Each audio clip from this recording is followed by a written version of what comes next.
मध्य प्रदेश में हर गली मोहल्ले में खुले नर्सिंग कॉलेजों की जांच पर सवाल खड़े हो चुके हैं। भारत की सबसे बड़ी जांच एजेंसी सीबीआई ने कई कॉलेजों को सुटेबल यानी फिट कैटेगरी की लिस्ट में डाल दिया, जो असलियत में नर्सिंग के नियमों पर खरे नहीं उतरे हैं। यानी मध्य प्रदेश में नर्सिंग कॉलेज का महाघोटाला सामने आ चुका है। आज के इस वीडियो में हम बात करेंगे मध्य प्रदेश में हुए नर्सिंग महाघोटाले के सभी पहलुओं के बारे में। जांच कैसे हुई, किस आधार पर क्लीन चिट दिया गया, पुराने और नए नियम क्या कहते हैं, कितने आरोपियों को पकड़ा गया है, विपक्ष क्या सवाल उठा रहे हैं। सीबीआई जांच में मध्य प्रदेश के 169 कॉलेज सुटेबल यानी पात्र कैटेगरी के हैं, 74 डिफिशिएंट यानी जिनमें कमी है और 65 अनसुटेबल यानी अपात्र की श्रेणी में पाए गए हैं। भोपाल के 33 नर्सिंग कॉलेजेस को सीबीआई ने सुटेबल, 10 को डिफिशिएंट और 6 को अनसुटेबल पाया। बात करें अगर विंध्य की तो 7 जिलों को मिलाकर 13 नर्सिंग कॉलेज को सुटेबल की कैटेगरी में रखा गया है और 6 को अनसुटेबल की कैटेगरी में रखा गया है। रीवा के 2 सुटेबल और 2 अनसुटेबल में रखा गया है। सतना के 5 नर्सिंग कॉलेज को सुटेबल की कैटेगरी में रखा गया है। सीधी के 2 नर्सिंग कॉलेज को सुटेबल बताया गया। शहडोल के 3 सुटेबल और 2 अनसुटेबल की कैटेगरी में रखे गए हैं। उमरिया और अनूपपुर के एक नर्सिंग कॉलेज को अनसुटेबल की कैटेगरी में रखा गया है। दैनिक भास्कर की रिपोर्ट में कॉलेजों की हकीकत उल्टी मिली है। ये कॉलेज न सिर्फ किराए की बिल्डिंग में हैं, बल्कि अधिकतर में तो नर्सिंग होम ही नहीं है। इसके बावजूद इन्हें सुटेबल और डिफिशिएंट कैटेगरी में रखा गया है। जिन कॉलेजों को सुटेबल के नाम पर क्लीन चिट दी गई है, उनमें से कई में सफिशिएंट फैकल्टी नहीं है, न स्टूडेंट्स है और ना ही इंफ्रास्ट्रक्चर है। अधिकतर सुटेबल कॉलेज का दावा है कि उनके ट्रेनिंग के लिए हमीदिया हॉस्पिटल है, लेकिन हकीकत ये है कि हमीदिया हॉस्पिटल खुद भी डिफिशिएंट की लिस्ट में है। हमीदिया हॉस्पिटल में स्टाफ की कमी है, लैब नहीं है, लाइब्रेरी भी पूरी नहीं बन पाई है, कंप्यूटर लैब और क्लेरिकल स्टाफ नहीं है, कॉलेज के लिए बस नहीं है, क्लिनिकल स्टाफ की भी कमी है। हाल ही में सीबीआई ने नर्सिंग कॉलेजों में क्या क्या खामियां हैं और किस कॉलेज में खामियां नहीं हैं, जांच के दौरान रातीबड़ स्थित अमरपुरा इलाके में बने Maharana Pratap school of nursing college को सुटेबल बताया था। लेकिन 11 मार्च को मेडिकल यूनिवर्सिटी जबलपुर की जारी किए कॉलेजों की मान्यता की लिस्ट से इसे हटा दिया गया है। यही हाल एनआरआई इंस्टीट्यूट ऑफ नर्सिंग की है।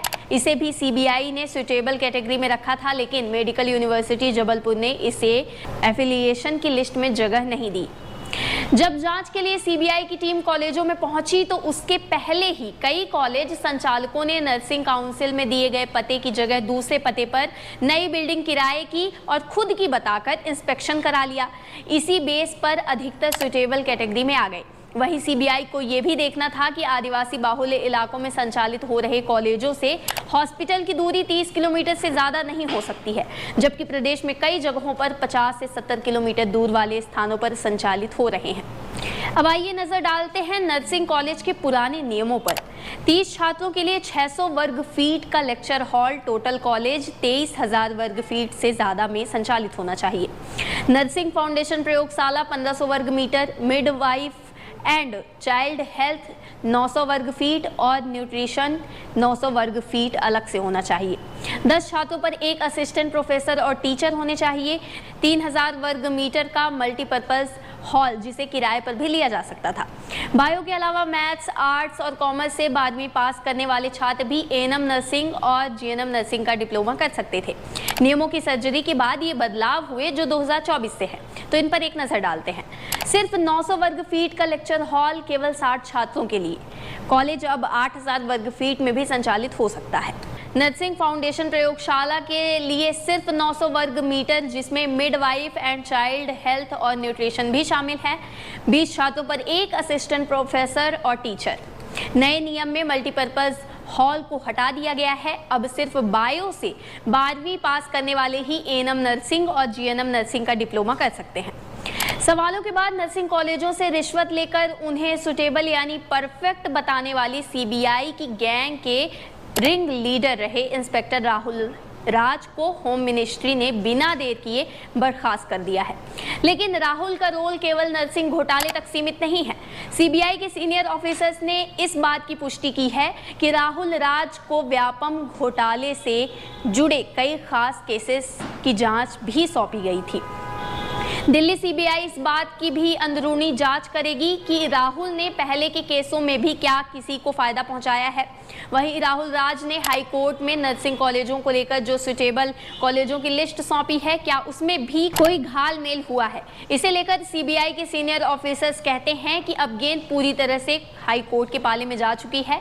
राहुल राज को लेकर अब पूरे महकमे में चर्चाओं का दौर है। कहा जा रहा है कि राहुल राज का बड़े अधिकारियों पर भी गहरा प्रभाव था, इसीलिए उसे गृह मंत्री अवार्ड भी मिला था। अधिकारियों को इस बात के भी पक्के सबूत मिल चुके हैं कि राहुल ने ही सीबीआई के दूसरे अधिकारियों को रिश्वत के खेल में शामिल किया था। सीबीआई के डीएसपी आशीष प्रसाद, ऋषिकांत असाठे और सुशील मजोका को भी लालच देकर गुमराह किया गया था। इंस्पेक्टर राहुल राज ने जिस तरह से नर्सिंग कॉलेजों को मान्यता देने के लिए पूरी वसूली गैंग बना ली थी, खुलासा होने के बाद सीबीआई की रेपुटेशन खराब हुई है। सीबीआई की विजिलेंस टीम को जैसे ही उनके खिलाफ पुख्ता सबूत हाथ लगे, उन्होंने छापा मारने में कोई देरी नहीं की। सीबीआई दिल्ली के एक सीनियर ऑफिसर कहते हैं कि राहुल ने सीबीआई की क्रेडिबिलिटी के साथ धोखा किया है।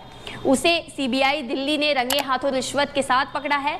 दलालों के साथ ऑडियो मिले हैं जो उसके खिलाफ पक्के सबूत हैं। दिल्ली सीबीआई की एंटी करप्शन यूनिट के अधिकारी मंगलवार सुबह सीबीआई भोपाल के 2 इंस्पेक्टर सहित गिरफ्तार 13 आरोपियों को लेकर स्पेशल प्लेन से दिल्ली रवाना हो गए। लेकिन इस घोटाले से एमपी का पूरा नर्सिंग सिस्टम फिर 3 साल पीछे चला गया है।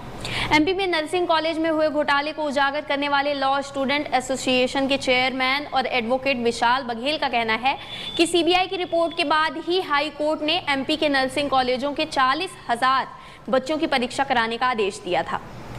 4 साल की पढ़ाई के बाद बच्चे पहली बार परीक्षा दे रहे हैं, लेकिन परीक्षा से पहले ही उनके कॉलेजों की मान्यता फिर सवालों के घेरे में फंस गई है। विशाल बघेल का कहना है कि हम हाई कोर्ट से गुहार लगाएंगे। जिन कॉलेजों को सीबीआई इंस्पेक्टर्स ने सुटेबल करार दिया है, उनकी मान्यता रद्द कर नए सिरे से जांच कराई जाएगी। अब बात करते हैं, आखिर सीबीआई ने किस आधार पर कॉलेजों को सुटेबल और अनसुटेबल बताया। हाई कोर्ट के आदेश के बाद सीबीआई ने नर्सिंग कॉलेजों की जांच के लिए 5 से 7 टीमों का गठन किया था। इस टीम को एक सीबीआई अधिकारी ने लीड किया। उनके साथ मध्य प्रदेश नर्सिंग काउंसिल की तरफ से नॉमिनेटेड नर्सिंग ऑफिसर और पटवारियों को भी शामिल किया गया। नर्सिंग ऑफिसर ने नॉर्म्स के मुताबिक कॉलेजों की जाँच की, तो पटवारियों ने नर्सिंग कॉलेज की जमीन को नापकर नर्सिंग कॉलेज के लिए साल 2018 में सरकार ने जो नॉर्म्स तैयार किए हैं, उसके मुताबिक कॉलेज का न्यूनतम 18,000 वर्ग फुट पर निर्माण होना चाहिए। 30 छात्रों पर 90 बेड का अस्पताल होना चाहिए।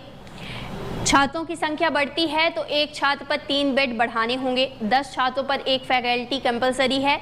फैकल्टी में प्रिंसिपल को 15 साल, वाइस प्रिंसिपल को 12 साल का एक्सपीरियंस जरूरी है। एसोसिएट प्रोफेसर को 8 साल और असिस्टेंट प्रोफेसर को 3 साल का एक्सपीरियंस जरूरी है। नर्सिंग अधिकारी और पटवारियों की रिपोर्ट के बेसिस पर सीबीआई ने 169 कॉलेजों को सुटेबल, 74 कॉलेजों को डिफिशिएंट और 65 कॉलेजों को अनसुटेबल की कैटेगरी में रखा था। कथित व्यापम घोटाले के लिए फेमस रहे मध्य प्रदेश में नर्सिंग घोटाले की जांच में सीबीआई के इस एक्शन में एमपी में नर्सिंग की शिक्षा भी सवालों के घेरे में है। 2022 से लगभग बंद पड़े इन कॉलेजों के 30,000 से अधिक बच्चों ने हाई कोर्ट के आदेश के बाद हाल ही में परीक्षाएं दी हैं। अब ये बच्चे भी अपने कैरियर को लेकर परेशान हैं। मध्य प्रदेश के बहुचर्चित नर्सिंग घोटाले की जांच कर रहे सीबीआई अफसरों के रिश्वत लेते हुए गिरफ्तार किए जाने के बाद अब विपक्ष घोटालों की जांच पर सवाल उठा रहे हैं। पूर्व सीएम कमलनाथ ने ट्वीट में लिखा है, मध्य प्रदेश का नर्सिंग कॉलेज घोटाला भ्रष्टाचार के सभी रिकॉर्ड तोड़ रहा है। यह अब साफ दिख रहा है कि राज्य और केंद्र की जांच एजेंसियों ने जांच के नाम पर जमकर भ्रष्टाचार किया है।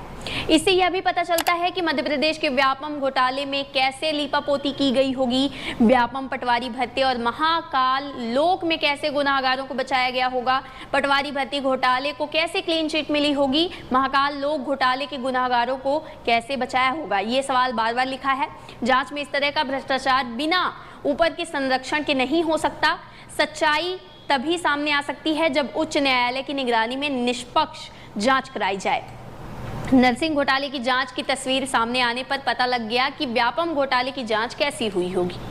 वहीं पूर्व केंद्रीय मंत्री अरुण यादव ने ट्वीट में लिखा, नरसिंह घोटाले में हाई कोर्ट के निर्देश के बाद हुई सीबीआई जांच की तस्वीर सामने आने के बाद अब यह साफ हो चुका है कि व्यापम महाघोटाले की जांच किस तरह हुई होगी, काले धन का टेम्पो कहां कहां पहुंचा होगा।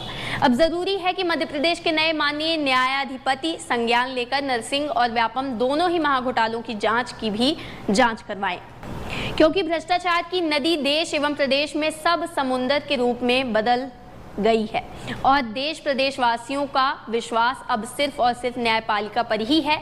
मुझे यकीन है कि अब न्यायपालिका ही इन वास्तविक भ्रष्टाचारियों के चेहरों को बेनकाब कर इनके मंसूबों पर कालिख पोतेगी। एक बार फिर बताएं कि नर्सिंग कॉलेज घोटाले की जांच में जुटे सीबीआई के 2 इंस्पेक्टर समेत 13 आरोपियों की गिरफ्तारी के बाद इस मामले में कई खुलासे हो रहे हैं। कुल 23 आरोपी अभी तक सामने आए हैं। फिलहाल सीबीआई सभी आरोपियों को पूछताछ के लिए दिल्ली लेकर गई है। इससे पहले 13 में से 12 आरोपियों को रविवार और सोमवार को कोर्ट में पेश किया गया, जहां से आरोपियों को 29 मई तक रिमांड पर भेजा गया है।